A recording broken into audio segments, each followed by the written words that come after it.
Good evening and Jai Hind. Good evening everyone and Jai Hind. I welcome you all to the session. Just let me know if I am properly audible and visible to everyone.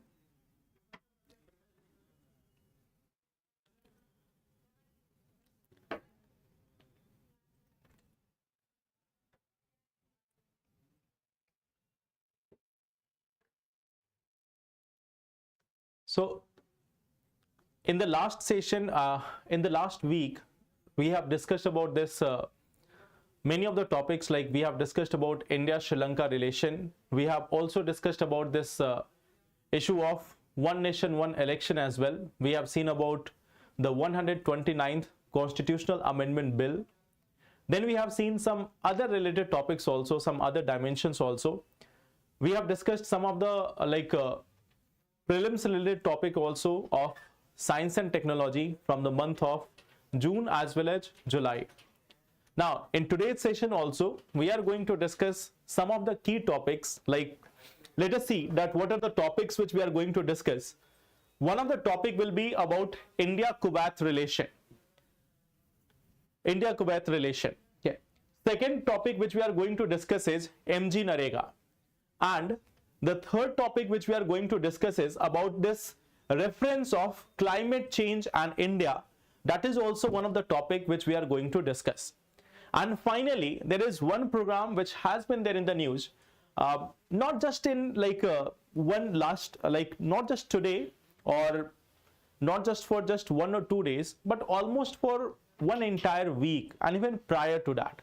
And that is about Starlink and IRIS-2 program. Starlink program of SpaceX, and then we have this IRIS program also of European Space Agency. So these are the topics which we are going to see in today's session.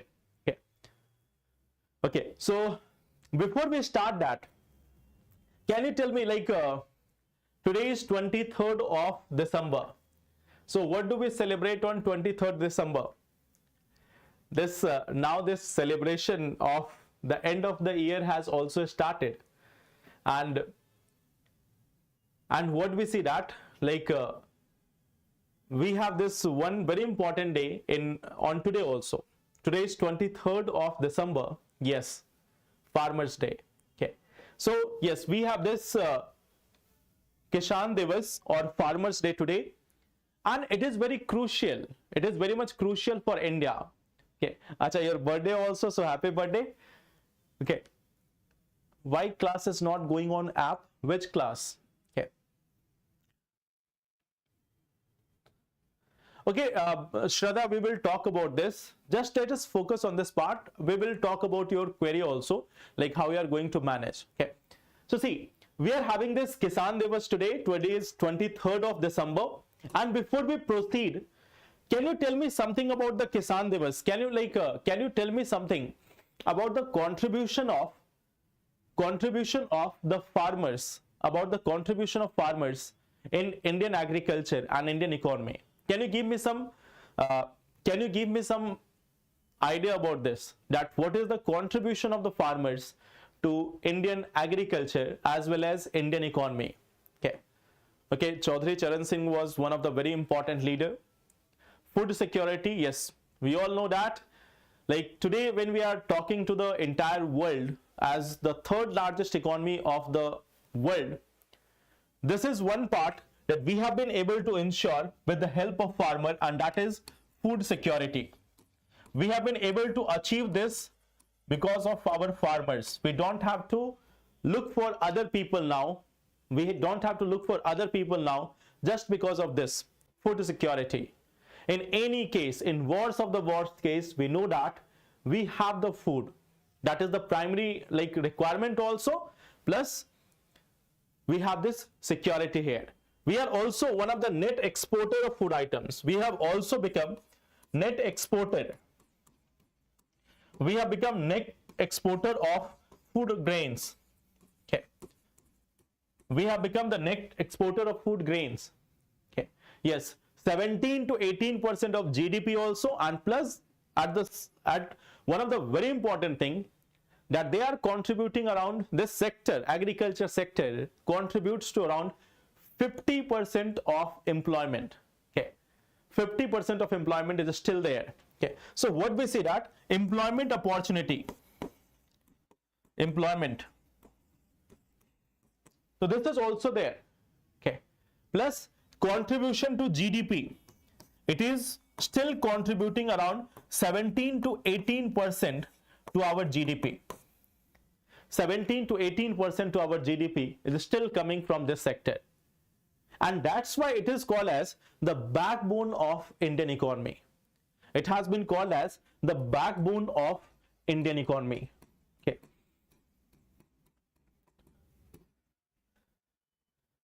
Food processing sector is also developing. Many of the sectors of India rely on the success of agriculture. In India, the inflation rates depends on agriculture. With a population of about 1.4 billion people, this is one of the most important sector of economy, and the farmers who are there, they are also a very much important part of our economy. Okay, they are also a very much important part of economy. That's why we celebrate this as 23rd of December as National Farmers Day or Kisan Divas. Okay, why this class is not going on in app? I think this Harshita, this class goes on YouTube only, so I think there might be some challenge. If it is integrated on app also, there might be some challenge. Okay, today there have been some issues also, so might be because of it that might not be running on the app, but yes, you can check it on YouTube. We always have this class on YouTube at this 5 p.m. Okay, now so today we are going to talk about these topics. Before going through these topics, we have some questions. Okay, we have some questions. These are the last questions from the month of July 2024. We have already discussed 8 questions from science and technology of July month. Now we are discussing 3 more topics from this month, 3 more questions from this month. First is saying the term AI washing is often seen in the news. It refers to total dependence on AI for maintaining the company, exaggerating the role of AI to appeal to consumers.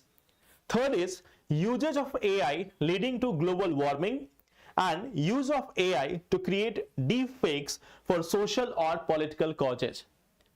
So if this term AI washing is there in the news, what does it refers to? What do you understand by the term AI washing? Greenwashing, you all might have heard. There is one term which we call as greenwashing. Okay, so once UPSC has asked about this term greenwashing, the false idea or the false claim that our company is environment friendly, that is greenwashing. Okay, so what is AI washing? Okay, 3 answers says option D, 2 answers says option B also.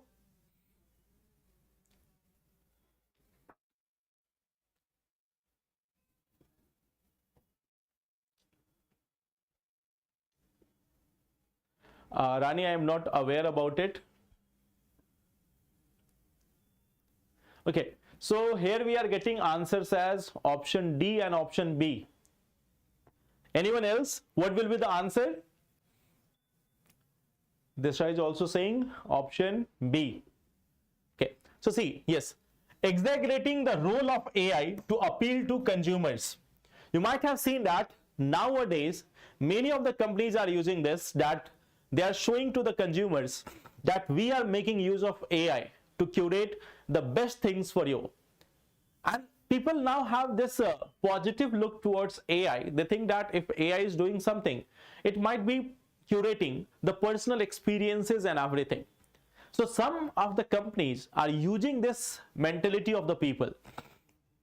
They are showing to the people that we are making use of AI, so you can trust on us. Okay, so this is exaggerating the role of AI to appeal to consumer. This has been termed as AI washing. Means you are telling them that we are using this even if they are not using it. Okay, so this is one part.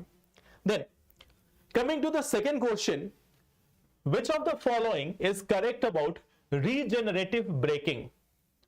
Regenerative braking. In the month of July itself, there were a few editorials for this thing. There were a few editorials for this thing. A system that converts kinetic energy of wheels into storable energy. A system that enhances the braking efficiency of vehicles. A new braking system based on hydraulic system to prevent accidents. And D option is none. So in this question number 2, what will be the answer? Regenerative braking.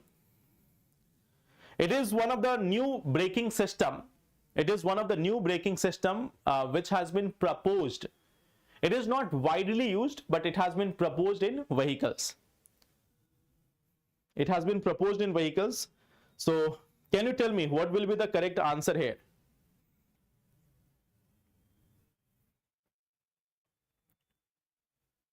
Question number 2.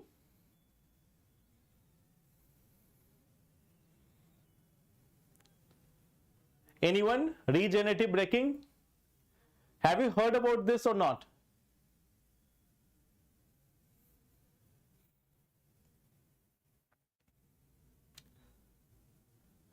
No idea about this.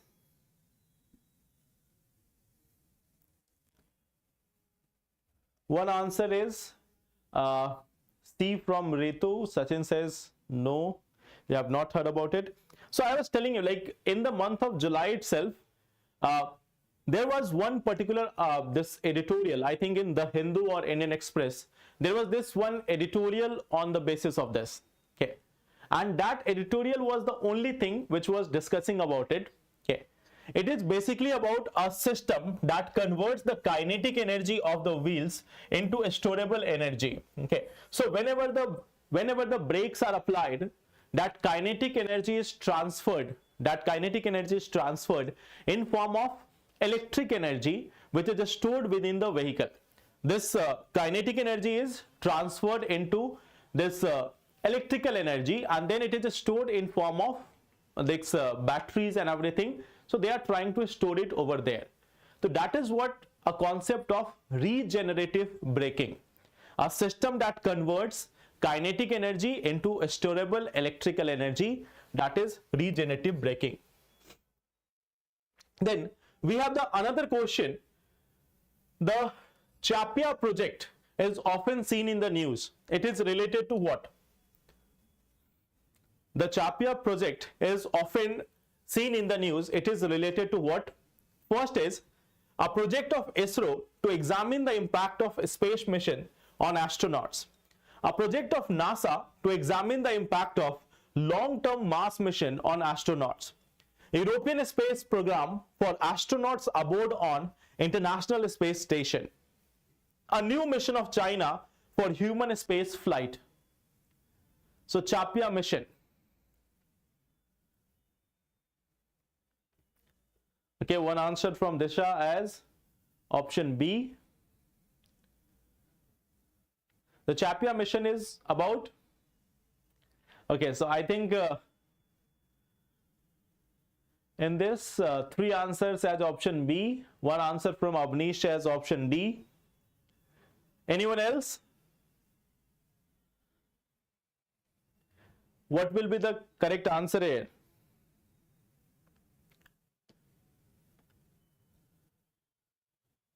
B answer.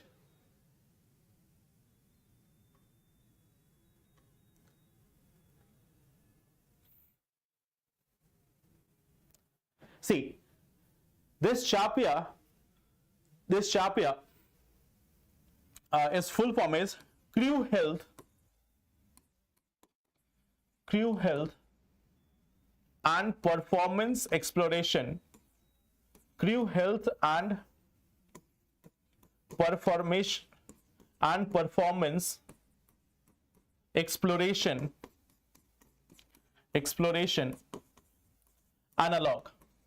Okay, so this mission has been actually launched by NASA, a project of NASA to examine the impact of long-term Mars mission on astronauts. Okay, so yes, in this I think all of you have seen this topic. So this is a not European Space Agency, it is a mission of NASA, okay, which is simply aiming at having this evaluating this long-term Mars mission impact on the health of astronauts, that how they will be performing there. Okay. Recently, we have seen that there is also an analog mission of ISRO also. There is also an analog mission of ISRO also, which is being conducted in Ladakh region. Okay. So in Ladakh region also, we are having this analog mission of ISRO. Okay. So that aims at checking the health and performance of the Gaganyaan program astronauts. Okay. So that is different. This Chapia mission is from NASA for evaluating the performance of astronauts who are going to be there in the Mars mission. Okay. So that is third question. Okay. Now let us start with this one, that India and Kuwait lift ties to a strategic partnership. India and Kuwait had said that now we are elevating our partnership to strategic level, and along with this, you can see here the Prime Minister of India has also received this one award from Kuwait. That award is called as Mubarak Al Kabir Order. It has been called as Mubarak Al Kabir Order. So this Mubarak Al Kabir Order, it is generally provided to foreign dignitaries, okay, or foreign head of states and everyone, those who have helped in strategic like developing strategic partnership or have helped Kuwait in the past. So they are generally given this award. Okay. So what we seen that this Mubarak Al Kabir Order, it has been given to Indian Prime Minister Narendra Modi. Okay. So Indian Prime Minister Narendra Modi has got this award. Okay. Why? India has been recently helping Kuwait. Okay. And not just recently, but you can see that we have a long history of relationship with Kuwait. It has got some of the challenges also, but then it is one of the nations with which we have good relations in the past also, in the present also. Okay. So let us see some facets of, some like examples of relations with Kuwait. Let us try to see some of the relations with Kuwait. Let us try to see that part. Okay. See, when we are talking about Kuwait, okay, when we are talking about Kuwait, we have seen that now recently this agreement was there for a strategic level. But even before that, what has been the facets, the background? Now see, Kuwait is one of the first countries which has supported India during the 1962 India-China war. Okay. So what we see that Kuwait supported India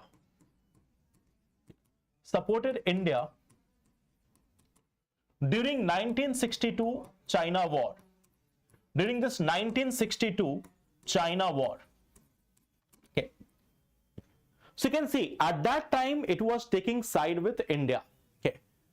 But at the same time, like what has been India's help towards Kuwait? India is also one of the provider of medical assistance to this Kuwait during COVID emergency. In recent times, what we see that India was providing medical assistance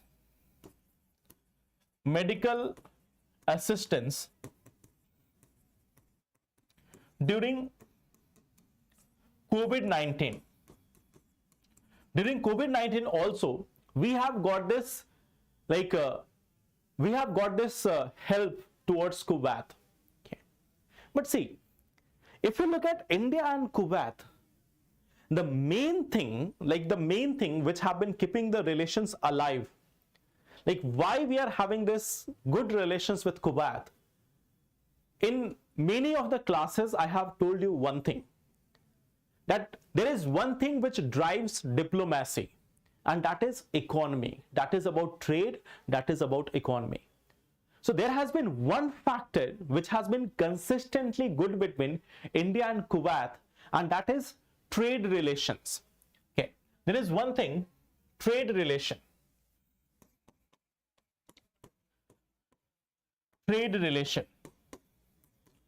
So what we see that even now, if we talk about this, yeah, remittance is there, remittance and diaspora is there, we will come to that part. But before remittance and diaspora, we see that there is a trade of near about $10.5 billion between India and Kuwait. Okay, trade relations of near about $10.5 billion in 2023-24. Okay, so we are having a significant trade relations with Kuwait. Many of the nearby countries of India are not having that much like trade with India. If we compare Sri Lanka or if we compare other countries, we do not have that much trade with them. So we are having a significant trade with Kuwait. And then comes the Indian diaspora. Okay, then comes another part, the diaspora factor.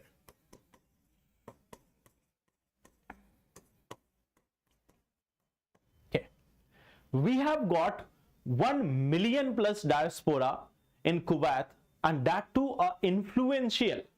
Okay, 1 million plus influential. 1 million plus influential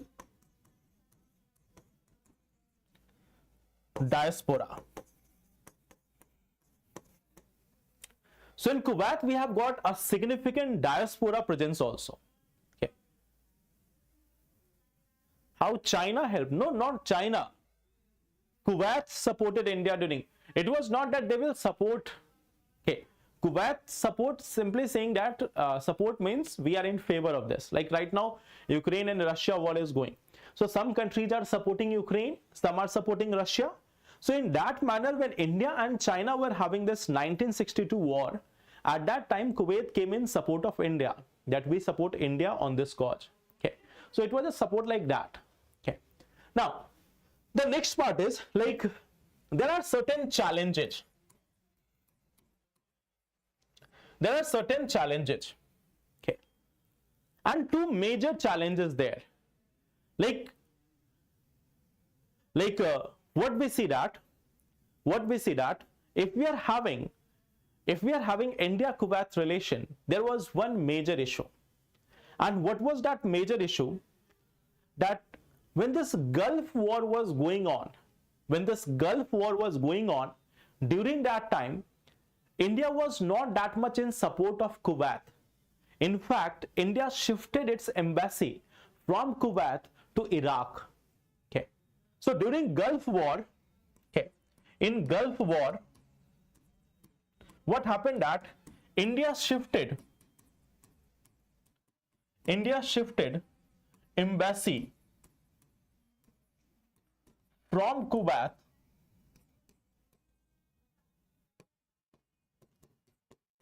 to Iraq. That we have moved our embassy from Kuwait to Iraq.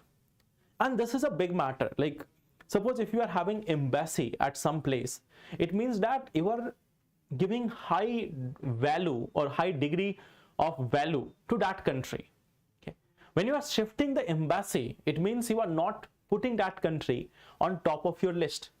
Okay, so this marks that there was some strain in the relation between India and Kuwait. There was another thing. Okay, there was another thing like this Babri Masjid demolition.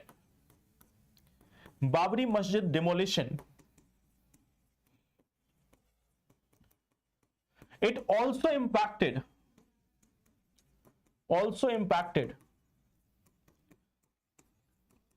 India-Kuwait relation.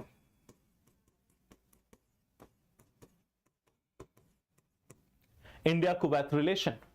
Okay. So what we see that like if we talk about like see the irony of this international relation. See the irony of this international relation, that when this Babri Masjid demolition was there, it led to this impact on India-Kuwait relation. Now see one very important aspect of international relation. You know that a large number of people are blaming the present ruling party, the present ruling party, for Babri Masjid demolition. A large number of people also blame the present ruling party for Babri Masjid demolition. Okay, so at that time the same political party was criticized, and what we see that India's relation with many of the countries were impacted due to this. Now the same political party leader has been conferred upon this Mubarak-e-Kabir order. Okay, he has been given this civilian order of Mubarak-e-Kabir. Okay, so this shows that how the international politics and everything change. This shows how international politics and everything other can also change in the present times. Okay, so this is also one facet of international relation. Okay, then now the recent change. What is the recent change or the recent part? Recent steps.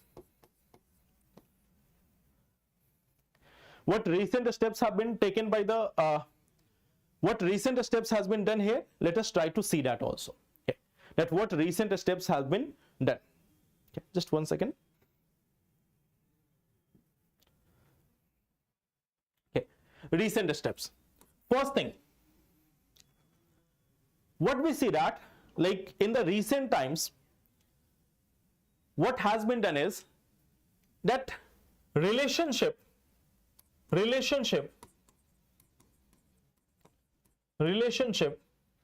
elevated to a strategic level.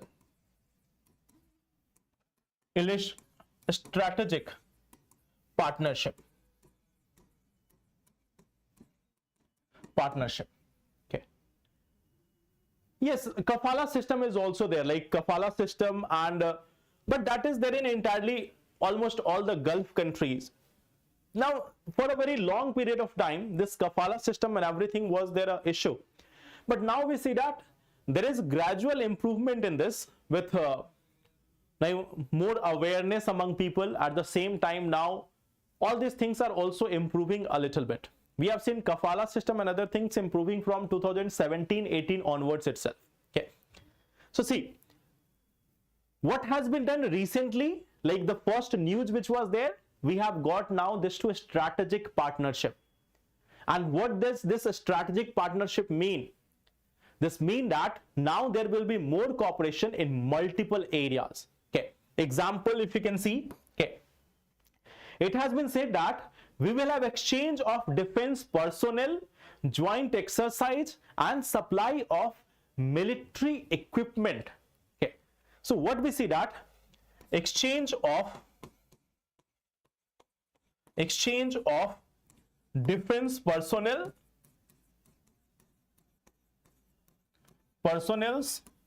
military exercises,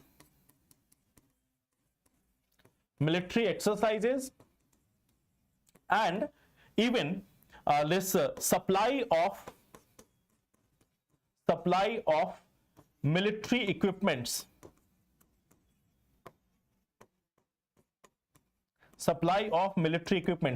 This is the first very important part. You will find that when a country is having this strategic partnership, there is one thing which is always there, that you will have some elements of cooperation in terms of defense. When the defense comes there, it means now you are going to that level of strategic partnership. Okay, then there are other partnerships, like there has been other agreements also, cultural arrangements or cultural exchange and sports cooperation. Okay, agreement on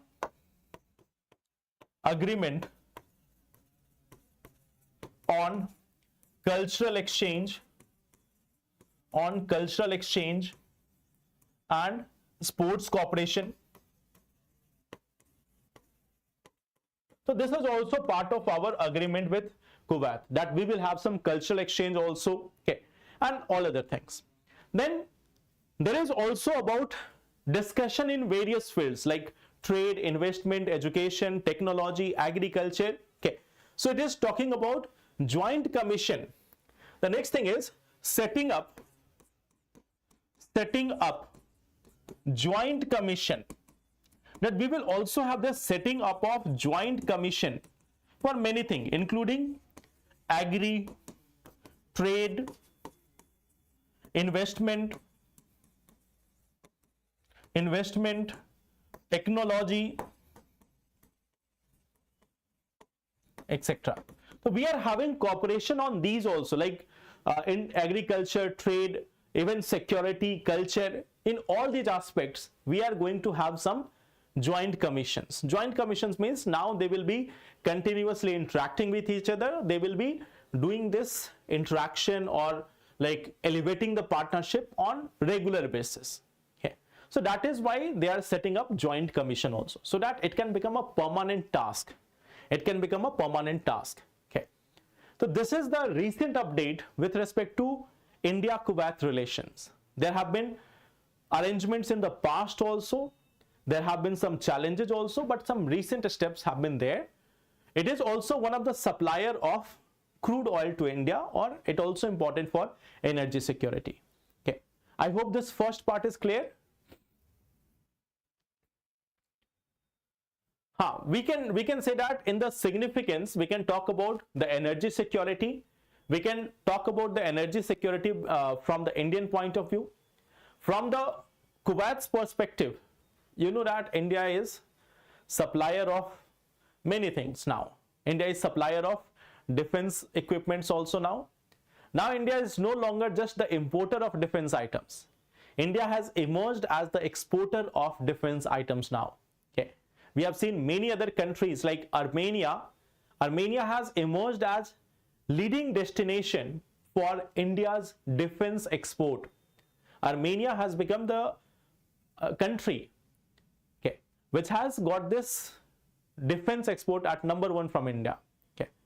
What is the difference between normal partnership and strategic partnership? Okay. See, when we talk about normal partnership, you will find that normally there is interaction on trade, there is interaction on education, there is interaction on technology, but it's not very high level. We are not sharing very sensitive technology, or especially no such arrangements on this military cooperation.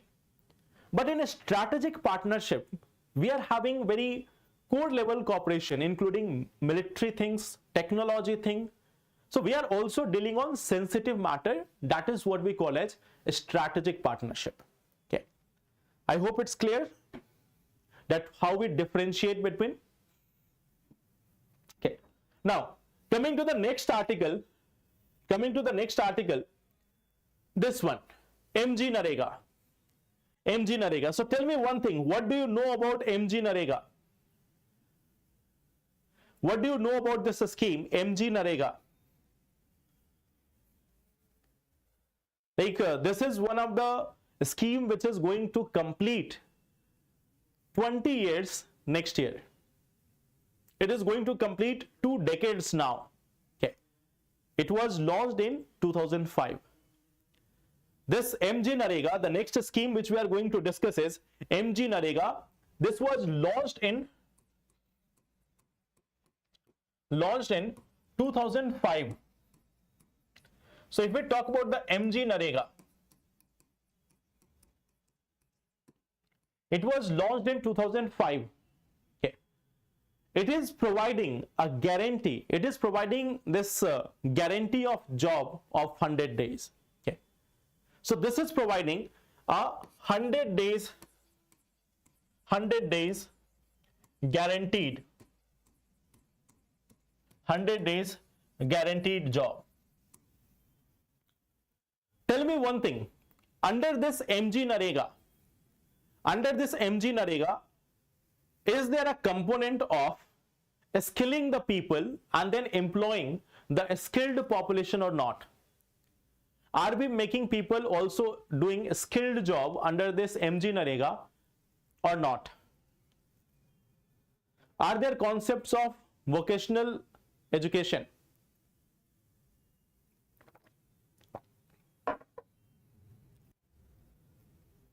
No.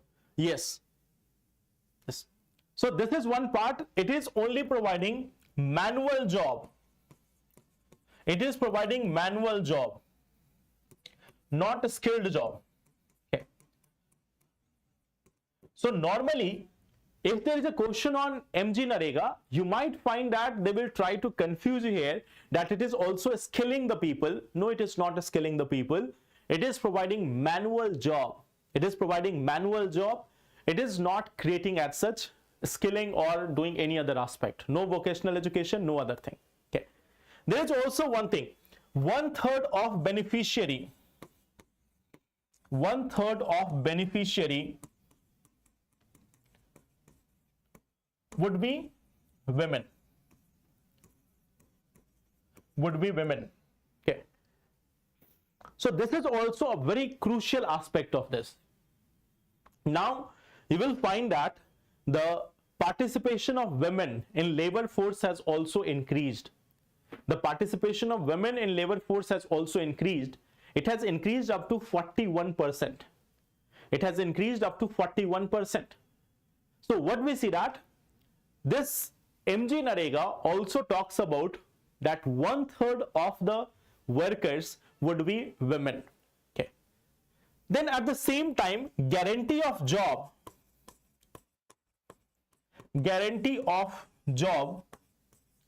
within 15 days. Within 15 days. So that is also part of it, that there is a guarantee of unskilled manual work under the scheme. Correct. Okay. There is another aspect of it. There is also a part of political empowerment. There is also a part of political empowerment, and that is the majority of the recommendation will be done by Gram Sabha. Okay. Recommendation of work by Gram Sabha. Recommendation of work by Gram Sabha. So if you look at MGNREGA, you will find that it is working for three things: social, economic, and political empowerment.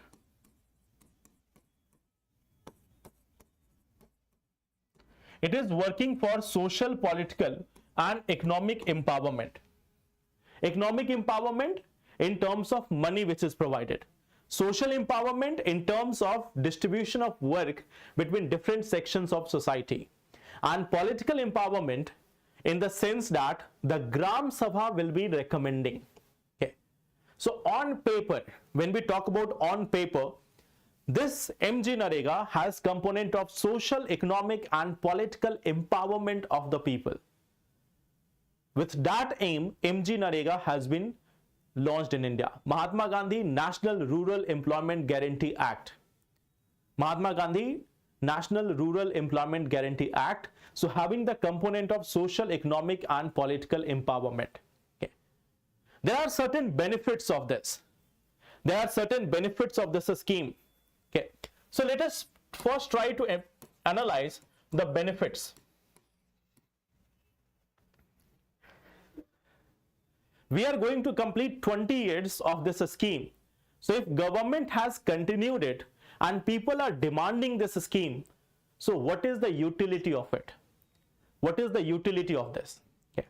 Empowerment portion. See, there is this aspect. There is job. So job is economic empowerment. If you are providing job, so job is economic empowerment. Then there is distribution of the work among women also. There is also distribution of work among scheduled caste and scheduled tribes also. They are also getting work according to their population. They are given preference in getting the job under this MGNREGA. So there is a component of social empowerment of people also through this scheme. Then there is political empowerment. Who is deciding the work? The work is decided by Gram Sabha. What is Gram Sabha? Gram Sabha is basically the collection or this group of people who are the eligible voters of a particular area. They are the like decision makers of this MGNREGA. How to join MGNREGA? Now you will not be able to join it. Okay. you have got a skill and everything. So under MGNREGA, you won't be that much eligible to join the MGNREGA. Okay. Now, in this MGNREGA, they have to register first. They have to register first that in every panchayat and every places, there is registration of this MGNREGA workers. So in panchayat offices, they have to register themselves that they want the job. And then accordingly, they are provided a job under this MGNREGA. Okay. Now, coming to this part, what will be the benefit? One of the benefit is infrastructure creation. Infrastructure. Roads, canals. Then we have also seen that like water tanks, etc. They have been built under this MGNREGA. Okay. On the other hand, it has also like a boost to rural economy.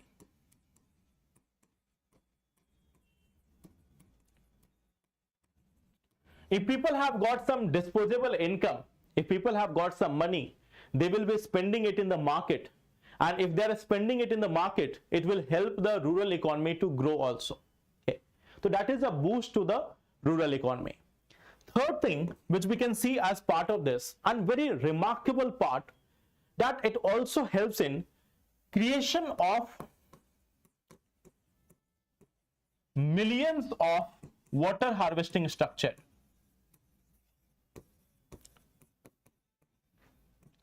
Water harvesting structure. Like this is perhaps the roads are built and the roads are gone. Also, that is one of the challenges. The quality of roads or the things which are built, many of them have not been good. But there is one thing which have been good under this MGNREGA, and that has been about creation of these water harvesting structures. The creation of these water harvesting structures, that has been quite good. Okay, so that is also part. Then reducing the migration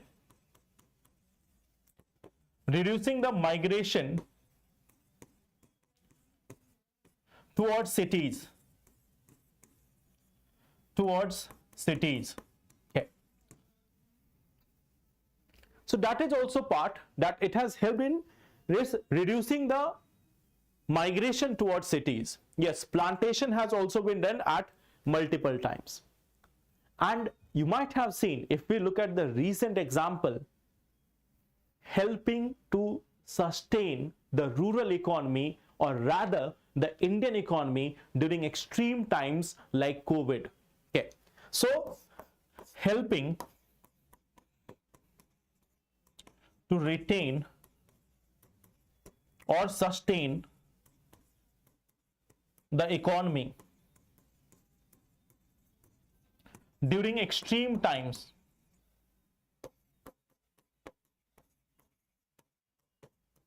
During extreme times like COVID. Okay. So there we have seen that what is the significance of this scheme. There we can see that what is the significance of this MGNREGA scheme. It has helped to retain the people there. It has provided them some income. Yes, boosting social status. Yes, good. So it has helped in social empowerment, or you can also say gender empowerment. Gender empowerment has also been there as one of the goal and achievement of MGNREGA. Okay. Now, the next part is the challenge. What is the challenge? What is the challenge? The first major challenge, quality of assets. Quality of assets. In MGNREGA, there is a very much popular saying that in MGNREGA, first you dig a pond, you use the soil of that pond to fill a road. Then after, you dig that road again and take the soil to fill the pond. After that, you again dig the same pond and then use the soil to put it somewhere else. Okay. So multiple times there have been duplication of work and the quality of assets have not been very much good. Okay. So quality based, like what we see that the quality of assets, duplication of work,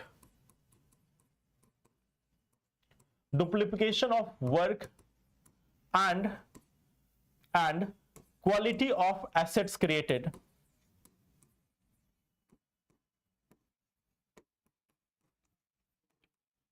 is not up to mark.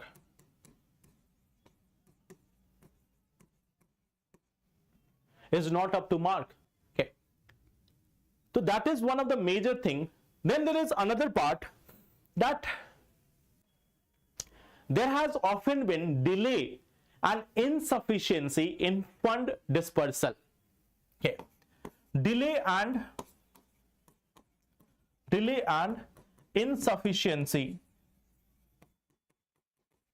insufficiency in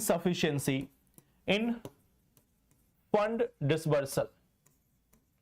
Means many a time either the central government or due to union government, what we see that it has not reached to the people. It has not reached to the people.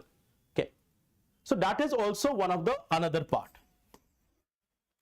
Third part, like we say that it is for, like even in the intent, it was shown that, or it was said that we are working for women empowerment, or we are working for political empowerment. So are the Gram Sabhas really functional? Are the Gram Sabhas having regular meeting to recommend the work? And Gram Sabha cannot be just the meeting of 10 people or 20 people. In any panchayats, we have hundreds of houses, thousands of voters.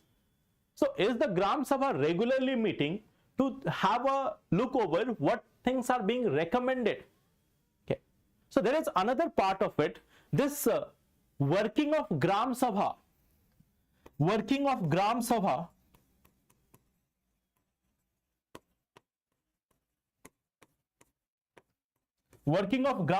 is a question mark. And this is one of the question mark. Are we really working there? Okay. So that is also one of the part. Okay. Then there is another part, that is fabrication of job card. Fabrication of job card, corruption, caste issue.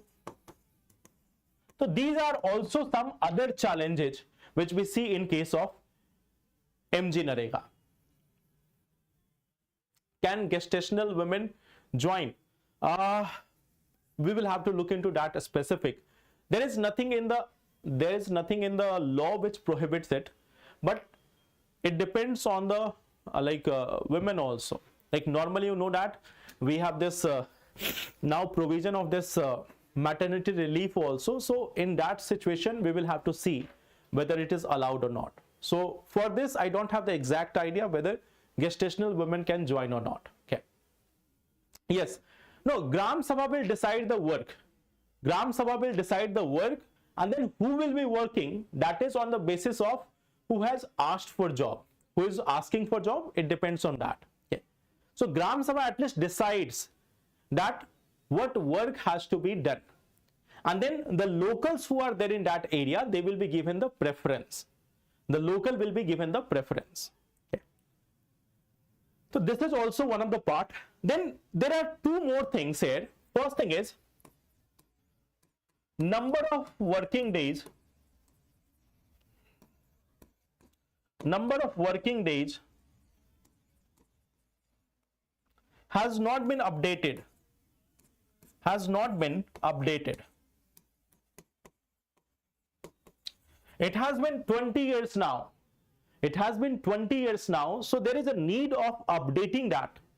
There is a need to update that number of working days. Okay. There is another part of it. This is point number 5. There is another part. This minimum wage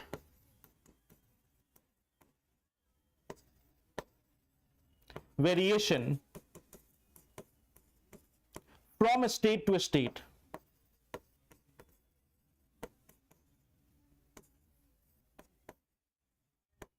In some of the state, the MGNREGA workers, they can be like earning more than 450 or even more than that.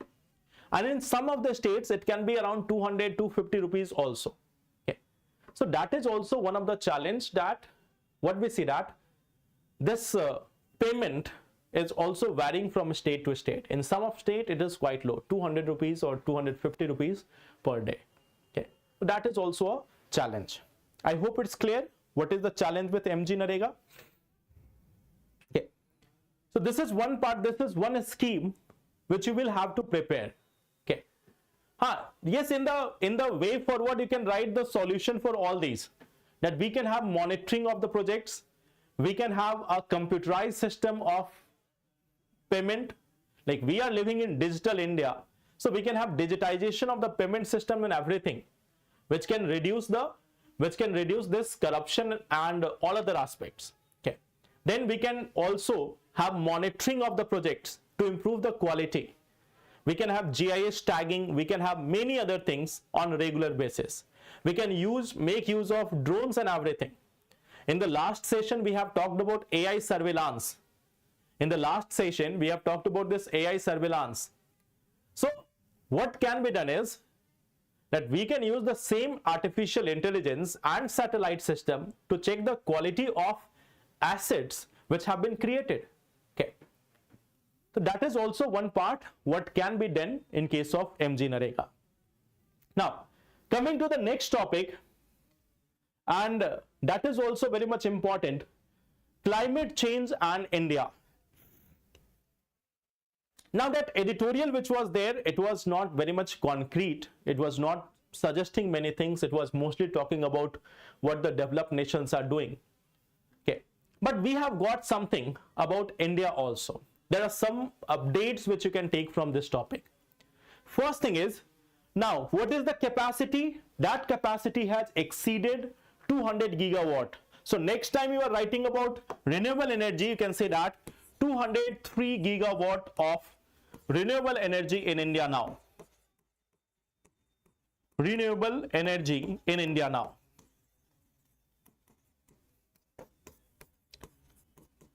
This is one latest thing which you can see, that we have now got 203 gigawatt of renewable energy in India. Okay. And now this is equal to roughly around 40, this is now roughly equal to 45%, sorry, 46.3%. Okay. The renewables, they are like 46.3%.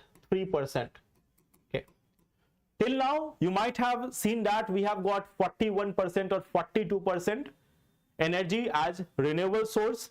So you can update that figure now. We have got 46.3% of energy from renewable sources. Okay. So these are some latest updates on renewable energy capacity of India.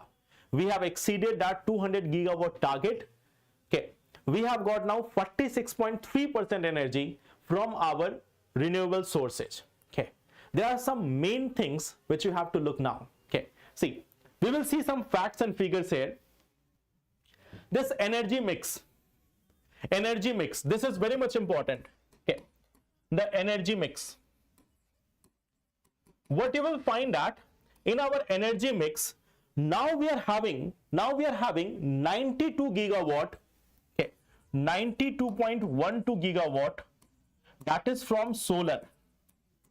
So solar is now the leading source of energy in India. Okay. Then if you look at the second most part, okay, if we look at the second most part, what we see that there is this wind energy which is now coming at 47.72 gigawatt. Hydroelectricity, it comes at 49 gigawatt. Okay. So hydro comes nearly at 49 gigawatt and wind now comes at 47 gigawatt. Okay. Then there are other sources like we have biogas and all other things. Okay. So even if we look at this, now what we see that this solar and wind, it is going to take the lead now. In the wind power also, we have seen significant growth in the recent times. Okay. We have seen the significant growth in the recent times. Okay. So this is one part. Can you tell me one thing? Which state in India is leading in terms of renewable energy capacity? Which state in India is having the highest renewable energy capacity as of now? Like, which state is having the highest capacity now? Two states are competing regularly. There are two states which are regularly in competition here. Okay. One is Rajasthan and second is Gujarat. Okay. So if we look at the competition among the states, what we see that according to PIB as of November 2024, according to the Press Information Bureau of India, okay, Rajasthan is the leading state with around 29.98 gigawatt. Okay. And on the second number, we have Gujarat with 29.52 gigawatt. So what you can say that they are very much close to each other. Rajasthan, and on second number, we have Gujarat. Okay. So in renewable energy sector, yes, 29.98, that is coming from Rajasthan. But on the second number also you can see 29.52 gigawatt, that is from Gujarat. They are like having very tough competition with each other. They are having very much tough competition with each other. You will find that this number may change also in future. Okay, may also change in future. Other states will take time. Tamil Nadu, Karnataka, they will take some time. But this number 1 and number 2 is going to change sometime in the future. Okay, then this is one part, but there is a challenging aspect. Okay, there is a very much challenging aspect of India's renewable energy, and that challenging aspect is this one part. Okay, the cost of renewables can be as high as 4.95 per unit to 7.5 per unit. So it means right now also the cost is higher. This editorial which we are talking about, which has come in the Hindu, it is mainly talking about this one only. That whenever you are saying the cost of renewables, you are only talking about production cost. Okay, only talking about production cost. But what about the distribution cost?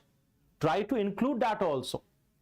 The storage and distribution cost, if you include that also, you will find that the cost may be as high as 4.5 per unit, 4.95 per unit to even 7.5 per unit. On the other hand, if we look at the nuclear power, it is rupees 3.8 per unit. Okay, it is 3.8 per unit.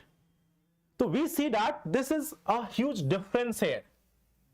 I have told you one thing in the beginning of this year, that right now what we see that there is a very much extra push for the nuclear energy. We have seen government has come with Bharat Small Reactor, Bharat Small Modular Reactor. There have been a lot of discussion in the present year about nuclear energy. We have discussed that topic in the past also. Remember one thing, for the next year mains examination, there might be a question about this difference or comparison between nuclear and solar or other energy. So we prepared for that topic. We prepared for that topic about solar also, wind also, nuclear also, a comparison between that. There may be a question around this. Okay. Then there is also renewable land requirement approx 4 lakh square kilometer. That is also one of the challenge. In the case of nuclear, it can be just half of it. It can be near about 1,83,000 square kilometer for nuclear.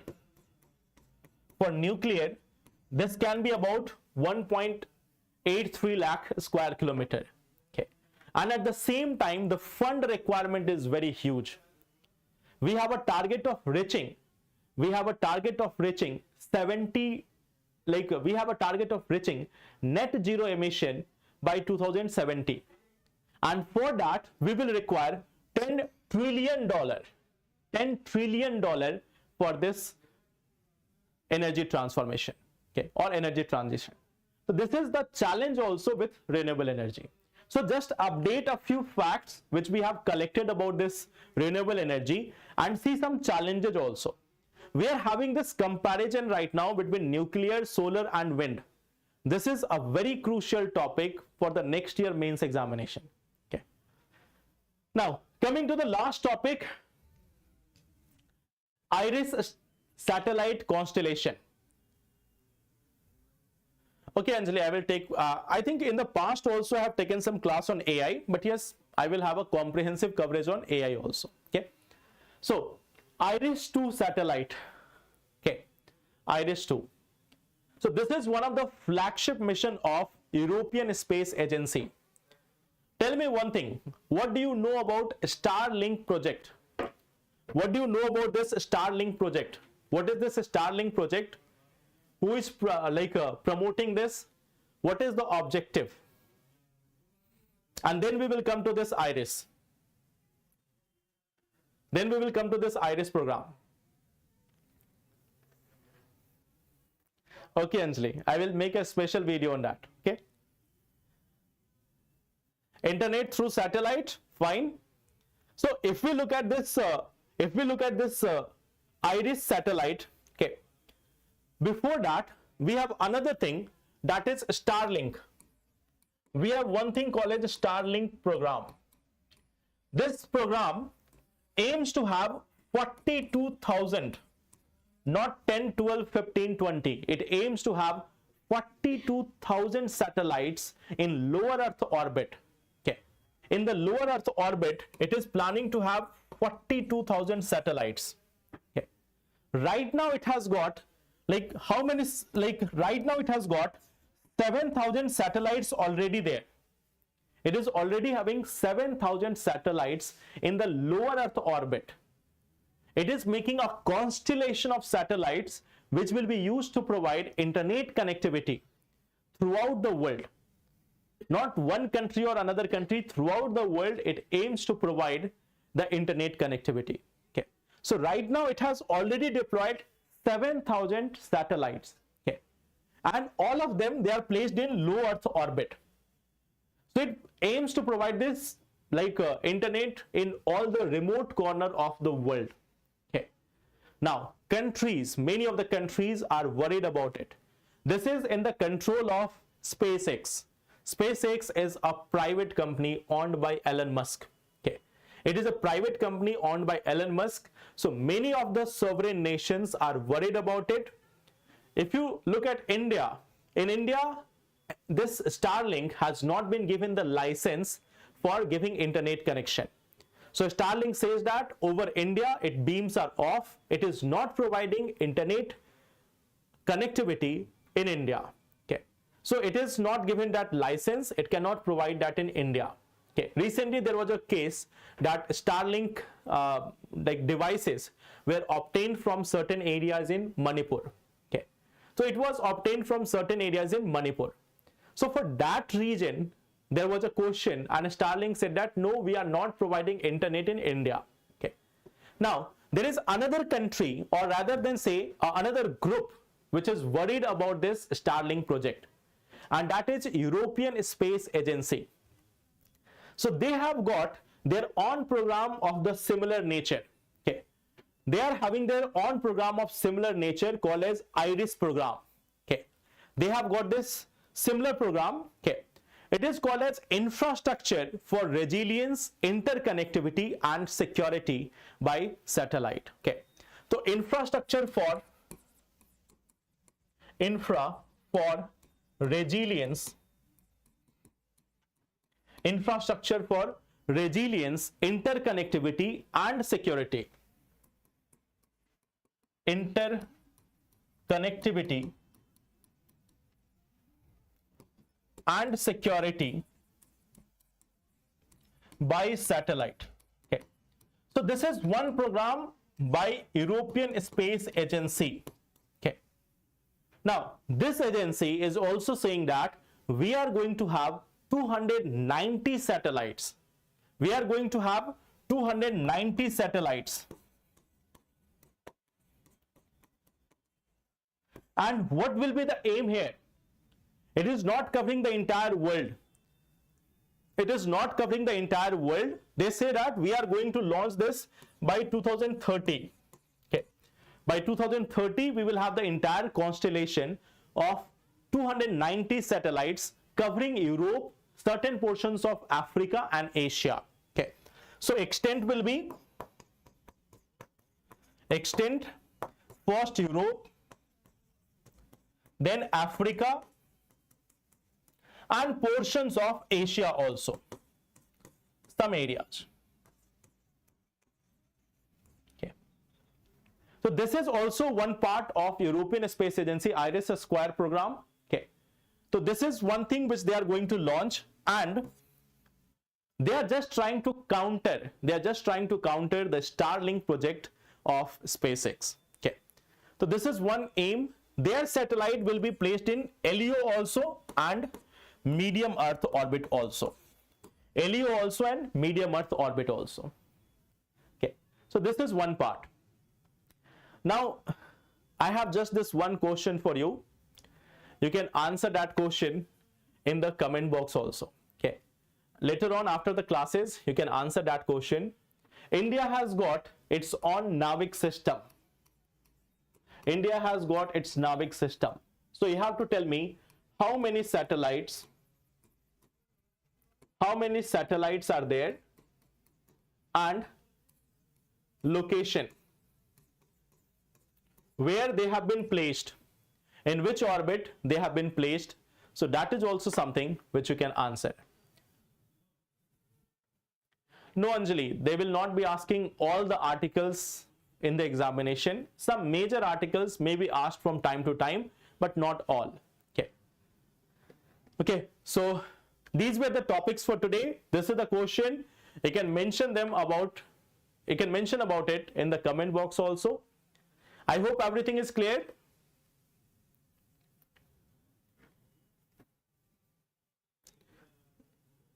Seven satellites are there, okay?